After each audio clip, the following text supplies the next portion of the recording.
Yo yo, salut à tout le monde, bonjour, bonsoir, en fait ça dépend à l'heure que tu vas regarder cette vidéo. Euh, Nous sommes ici devant un petit exercice de licence de mathématiques, maths info, si je ne me trompe pas, exercice sur les formules bilinéaires symétriques.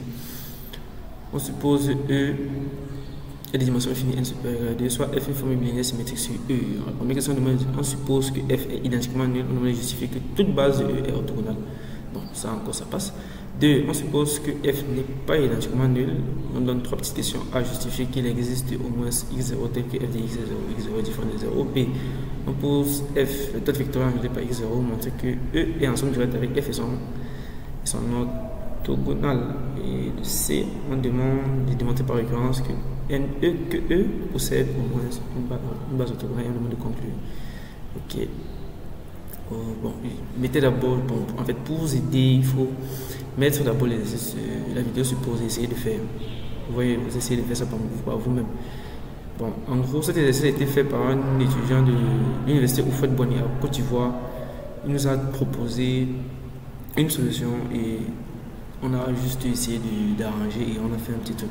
Donc l'idée vraiment, c'est pas la correction, l'idée c'est essayer de voir comment est-ce que cet élève-là, cet étudiant-là essaie de réfléchir et voir ce qu'il y a des modifications à faire. Et au fait, au passage, abonnez-vous. Et entre-temps, il y a l'adresse email des revendications ou bien des échanges ou bien des exercices que vous pouvez proposer dans la barre de description. Donc, on va commencer. Ok. Exercice, soit bon, il rappelle juste le début. Soit f est une formule bilinéaire, symétrique bien évidemment. 1. On suppose que f est identiquement nul. Et qu'est-ce qu'on voudrait montrer? On veut montrer que toute base de E, est orthogonale. Bon, voyons voir comment est-ce que quelqu'un peut réfléchir dessus. Qu'est-ce qu'il va nous faire? Soit B, E1 jusqu'à UN, une base de E, et soit X, un vecteur de E, bien évidemment, tel qu'il existe, ok, X1, X2 jusqu'à Xn, des scalaires. Comment il répond à ces scalaires-là? Il dit tous non nuls, je ne sais pas pourquoi. Bon, tel qu'on a X, c'est la forme d'une somme, d'une composition linéaire des vecteurs de la base avec la xi différent de 0. Ok, il nous pose la f de xx égale à f de la somme de i allant de 1 à n, xi, ei, et la somme de j allant de 1 à n. Ok, xj, ej, on va changer l'indice. F est bilinéaire, donc naturellement ça va, la double somme va sortir. Comme f est identiquement nul, qu'est-ce qu'on a? On rappelle d'abord f est identiquement nul si pour tout x est dans E, f de x égale à 0, d'accord. Ainsi, le produit qu'on avait déjà là, la somme de i allant de 1 à n, la somme de j allant de 1 à n de xi, xj, f de ei, ej égale à 0. Oui, oh oui, effectivement, tout c'était non nul, la personne non nul, oui, bonne intuition. Bon, c'était pas trop exactement ça, et bien on pouvait voir ça autrement, mais ça marche. F de ei, f de ej égale à 0. Donc on peut conclure que la base est bien orthogonale. F orthogonale, d'accord. Ok, nous allons faire ça rapidement. On essaie de voir l'autre. La question qui suit, ok. 2, on suppose que f n'est pas. Ok, donc nous sommes là, nous sommes partis sur le 2. Ici, on suppose que f n'est pas identiquement nul. D'accord, et on demande à le petit a de justifier l'existence d'un certain x0. Donc comment est-ce qu'il va nous faire ça? Bon, c'est naturel puisque f n'étant pas identiquement nul. Normalement il savait qu'il existera un x0, donc E tel qu'on aura f de x0, 0 est différent de 0. Aussi simple que ça, puisque si f n'est pas identiquement nul, donc vous voyez un peu la subtilité d'après la définition qu'on a écrite tout à l'heure, donc ça marche. B, on pose f égale à toute vecteur ajouté par x0, on demande de montrer que E est en somme directe avec f son orthogonal. Ok. Donc c'est la définition qu'il va utiliser là. Il nous prend f. Ah, il veut montrer que f orthogonal de f égale singleton 0 de E, d'accord. Alors, x pris dans f inter f orthogonal nous donne x dans f et x dans l'orthogonal de f, d'accord. Oui. Alors, x dans f, il existe ok, lambda, un scalaire tel que x égale à lambda x0, ok, x appartenant à l'orthogonal. Alors, pour tout a appartenant à f de ax, d'accord, égale à 0, en particulier, il va poser, ok, d'accord. Comme x appartient à l'orthogonal, ça veut dire que pour tout élément du f de a, x égale à 0, en particulier pour a égale à lambda x0, f de a, x devient f de lambda x0, oui, lambda x0. Ça va donner, par binarité de f, ça fait lambda carré de f de x0, d'accord. If de f de x0, on pose ça égal à 0.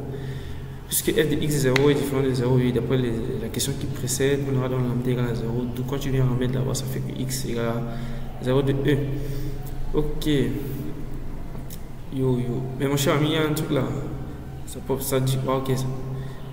D'accord, ça peut nous dire, ok, d'accord. Ça peut nous dire que l'intersection là est incluse dans le singleton 0 de E. Ça c'est une première. Puisque f est un sous-espace vectoriel de E, naturellement. F c'est un taux vectoriel donné par x0. Voilà. Puisque f, l'orthogonal de f aussi est un sous-espace vectoriel de E, d'accord. Ouais, on a 0 appartient à f et 0 appartient à l'orthogonal. Donc on a cette égalité. Donc cette inclusion ci, le singleton 0 de E. Ah d'accord. Le singleton 0 de E apparaît. Le singleton 0 est inclus dans f inter l'orthogonal de f. Cette double inclusion permet de montrer l'égalité, d'accord. Donc, il reste maintenant à montrer que pour tout x appartenant à E, il existe x1 appartenant à f et x2, et qu'il existe aussi x2 appartenant à l'orthogonal de f tel que x écrit en somme. Ok, c'est écrit comme x1 et x2 plus x2. Donc, qu'est-ce qu'il nous fait là? Soit x pris dans E naturellement, virgule, posons x1 égale à x, f de x, x0 sur f de x0, x0 fois x0, wow. Et x2 égale à x moins f de x0, x0, d'accord, f de x0, c'est très bien. Il nous justifie là que x en fait s'écrit, d'accord, ok, d'accord, donc f s'écrit comme ça. Oui, effectivement, f de x, x0, c'est f de x0, x0, x0, ça peut se simplifier avec l'autre là, il va laisser x égale à x, d'accord. Il dit que x1 qui est égal à f de x0, f de x, x0, c'est f de x0, x0 fois x0 appartient à f. En effet, f forme bilinéaire symétrique sur E, oui, alors pour tout x appartenant à E, f de x, x0 appartient à k, d'accord, oui, effectivement, c'est une forme bilinéaire symétrique, bon, c'est une forme bilinéaire. Donc ça veut dire que ce rapport-ci appartient à k. On précise, il devait préciser que f de x0, x0 est tout différent de 0 et n'oublions pas ça, la question qui précédait là. Parce que le rapport, ça n'a de sens si le dénominateur là est différent de 0. Donc c'est bon, ça marche. Ça fait donc que ce f est un sous-espace vectoriel, ça veut dire que c'est stable par conjugaison linéaire. Donc ça fait ça. Il nous mène x2 égale à x moins f de x, x0 sur f de x0, x0 fois x0 appartient à l'orthogonal de f. Ok, en effet, donc il va prouver soit a appartenant à f, alors il existe un bêta appartenant à k tel que a égale à bêta x0 naturellement. Et il fait le calcul de f de a x2, d'accord. Il remplace a par bêta x0 et x2 par son l'écriture qui est là-bas, mais l'écriture qui veut couper la langue là, le gros truc qui est là-bas en haut. Et la deuxième égalité, qu'est-ce qu'il nous a fait là? Ah oui, f est bilinéaire, donc la binarité à gauche et la binarité à droite. Donc ça, la binarité à gauche et la binarité à droite. Ça marche. Ok, ouais. Ok, c'est bon. Bêta est un scalaire, ça va sortir. F de x, x0 sur f de x0, x0, c'est un scalaire effectivement. Ça sort, il va rester là. F de x0, x0, ça se simplifie. Et ok. Ça donne bien 0. D'accord. D'où x2 appartient bien à l'orthogonal de f. Naturellement, c'est bien détaillé. Donc, on peut donc conclure effectivement que pour tout x appartenant, il existe x1 appartenant à f et x2 appartenant à f. L'orthogonal de f tel que x égale à x1 plus x2. Ok. Ok, faisons ça rapidement. Qu'est-ce qu'on va goûter? Ok, nous sommes à C, démontré par récurrence. Ok. Ok, C, récurrence. C'est n qui égale la dimension de E. Ok, d'accord. Ok. C'est n égale à 2, puisque E égale la somme directe de F et son orthogonal. Bon, naturellement, on aura la dimension de E égale la dimension de F plus la dimension de... Voilà, bon, bref, la dimension de l'orthogonal. Je ne vais pas dire la codimension, mais bon, ça va. Alors, on aura la dimension de l'orthogonal égale à 1. La dimension de l'orthogonal égale à 1. Oui, ça veut simplement aussi dire que l'orthogonal, là, c'est une droite vectorielle, si on se trompe. Oui. Ça veut dire que l'orthogonal, là, c'est une droite vectorielle. Ça veut dire qu'il peut être engendré par un seul vecteur de x, de E. Ok, donc, alors, l'orthogonal est une droite vectorielle. Supposons que, ok, ce que je veux dire, donc on suppose là un y fixé dans E tel que l'orthogonal de f là soit engendré par y. Il dit alors la base B, bon, la famille x0, y est une base de E.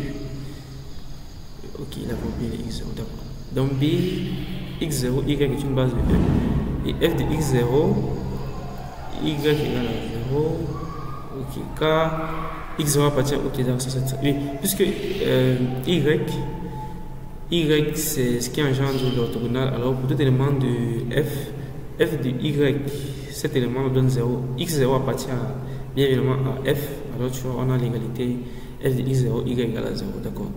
Soit n supérieur, supposons qu'il existe une famille libre E1 jusqu'à En-1 f orthogonal. Bon, puisque bon là il est là avec les dimensions. Ok.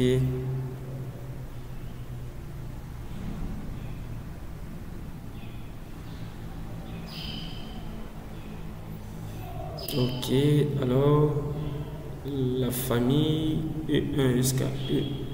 C'est En-1 mon type. Oh, c'est En-1, pas jusqu'à En. Tu vois, qu'est-ce que tu veux faire là? Mais arrête-toi non mon type. Oh, calme-toi. Ah d'accord, ça va, il a vu. C'est grave, hein, frère. Toi tu voulais aller où? Alors la famille E1, E2 jusqu'à En-1, N base de l'orthogonal de F, d'accord, il nous appelle ça comme ça. Nous la compléterons par En qui est égal à x0. Et alors B, en fait, c'est la famille E1, E2, En-1 jusqu'à En. En c'est x0, forme une base de E. Naturellement, le théorème de la base incomplète. Qu'est-ce qu'il va nous faire là? Il doit justifier que cette famille-là est orthogonale. Ok, c'est ça. Ok, cette base est F orthogonale. En effet, pour tout couple IJ pris dans le produit cartésien de 1 à n-1, F de UI EJ égale à 0. Effectivement, parce que de E1 à En-1 sont les éléments de l'orthogonale. Ok. Donc, naturellement, ils vont valoir à 0. Parce que sont même pas les, bon, pas les mais ils sont F orthogonal. Maintenant, le plus intéressant, c'est en N là. Qu'est-ce qu'il va nous dire? Et F de EI, EN égale à 0, car les EI appartiennent à l'orthogonal de F et EN. Oui, EN c'est X0, c'est vrai, ça appartient à F. Ok. Donc, il nous a permis de dire que toute la base là est orthogonale. Est F orthogonale. La conclusion, on passe à la dernière question. Qu'est-ce qui va nous sortir? Ah oui, ok, l'analyse en fait, c'est un exercice, il faut bien préciser en dimension finie, tout espace vectoriel, bon, en dimension finie, donc on prend un espace vectoriel de dimension finie avec nos formes bilinéaires bien évidemment, définies sur E. Alors, E possède au moins une base orthogonale. Oui, c'est vrai, ça c'est normal. Ok, ça c'était la fin de cet exercice. Très intéressant. Donc, vous vous abonnez, vous partagez et bien évidemment, comme on s'est dit, la boîte mail, le lien mail là, dans la barre de description, vous envoyez vos exercices. On va aussi partager à certaines personnes qui pourront faire des vidéos, nous en envoyer. On va discuter comment discuter celle-ci. Ok, à plus, à très bientôt. Merci beaucoup.